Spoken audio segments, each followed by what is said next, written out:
আমার চ্যানেলে নতুন হলে বা এই ধরনের আপডেট পাওয়ার জন্য অবশ্যই চ্যানেলটি সাবস্ক্রাইব করে রাখবেন। ভিডিওটি ভালো লাগলে এডুকেশনাল ক্রিয়েটিভিটি চ্যানেলে সকলকে স্বাগত। আজ আপনারা জানেন কোড নাম্বার ১৯ জাস্টিস বিশ্বজিৎ বসুর এজলাসে আইটেম নাম্বার 10 অ্যান্ড 11 ছিল ২০২২ রিক্রুটমেন্টে 9533 এর 5% অ্যাডিশনাল প্যানেলের মামলায়। সেই মামলায় কি হলো বিস্তারিত আপনাদেরকে আজকে জানাবো। বিচারপতি কী জানালেন, পশ্চাদের পক্ষে স্ট্যান্ড কী, পশ্চাদের স্ট্যান্ড আর কী বলবো, পশ্চাদে তো গোলা দেওয়া অভ্যাস। আর এদিক থেকে পিটিশনারদের পক্ষে অ্যাডভোকেট দ্বয়রা উপস্থিত ছিলেন। তো কী হয়েছে বিষয়টি আমরা ক্লিয়ার করব এই ভিডিওতে।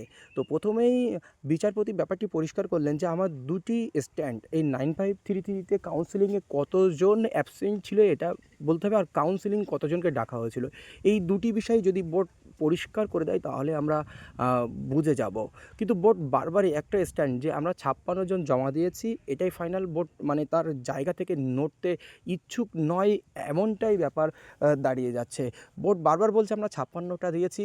তো সেই ওবিসির ম্যাটার একটু উঠে আসলো, কিন্তু ওবিসি ম্যাটারের মানে শেষ পয়েন্টটা দেখিয়ে ওবিসি ব্যাপারটা গেল যে এটা যেহেতু এখনও নিয়োগ প্রক্রিয়া চলছে, এখান থেকে অ্যাপয়েন্টমেন্ট পেয়ে গেছে, তাহলে এই ওবিসি ম্যাটার নিয়ে কোনো এখানে ব্যাপার কিন্তু নেই। কিন্তু বর্ষাদ বারবার যে ঘোলা দেওয়ার দরকার, বিরোধিতা করার দরকার, সেই বিরোধিতা করতে চাইলেন। তো এদিকে পিটিশনারদের পক্ষে অ্যাডভোকেটের দাবি যে এনওএস যারা 20-22 ইন সার্ভিস অনেকেই ইনক্লুড আছে এর মধ্যে। তো সেই তাদেরকে এখানে বাদ দিলেই তো হয়ে যাচ্ছে। তারা তো কাউন্সেলিংয়ে প্রেজেন্ট ছিল না, তাদের তো নোটিশ দেওয়া হয়েছিল, কাউন্সেলিংয়ে প্রেজেন্ট ছিল না, এরকম অনেক কিছু। তো বিচারপতি বলতে চাই যে ওই ব্যাপারটাতে আমি এখন যাচ্ছি না। বোর্ড আগে রেসপন্স দিক কতজন মানে কাউন্সেলিংয়ে আসেনি, জাস্ট নন জয়নিং। 56টা দেওয়া হয়েছে নন জয়নিংয়ের উপরে, কিন্তু বিচারপতির দাবি শুধু নন জয়নিং নয়, যে কতজন কাউন্সেলিংয়ে আসেনি, সেটা নন জয়নিং হতে পারে বা আদার্স হতে পারে, সব কিছু মিলেমিশে এই দুটো জিনিস কিন্তু কোর্ট বারবার ক্লিয়ার করতে চাইলেন। তো এরকম একটি ব্যাপার কিন্তু পিটিশনারদের পক্ষে অ্যাডভোকেট বারবার এটা দেখাতে চাইলেও যে আমাদের কাছে 10টা ডিস্ট্রিক্টে আরটিআই রয়েছে, রয়েছে, তাহলে বিচারপতি বারবার বলে আমি ওটা এখন দেখতে চাইছি না। যদি বোর্ড, যেহেতু এখানে বোর্ড হায়ার অথরিটি, এখানে ডিপিএসসি বোর্ডের আন্ডারে, যদি বোর্ড প্রত্যেকটি ডিপিএসসির কাছে রিপোর্ট নিয়ে এটা দেবে, না হলে আমরা প্রত্যেকটি ডিপিএসসিকে মানে ডেকে পার্টি করে জানানো হবে, এরকম একটি ব্যাপার কিন্তু এখানে উঠে এলো। তো পিটিশনারদের পক্ষে অ্যাডভোকেটের পক্ষ থেকে আপনারা জানেন চতুর্বেদী ছিলেন, মিস্টার চতুর্বেদী এবং দীপদেন্দু চ্যাটার্জি। ওনাদের বারবার দাবি যে আগের দিন 245 জন মতো ক্যান্ডিডেট যে আরটিআই রিপোর্ট করে আমরা জানতে পেরেছি যে 245 জন candidate RTI report plus non joining ধরে আছে, এখনও 10টা রেসপন্স পায়নি।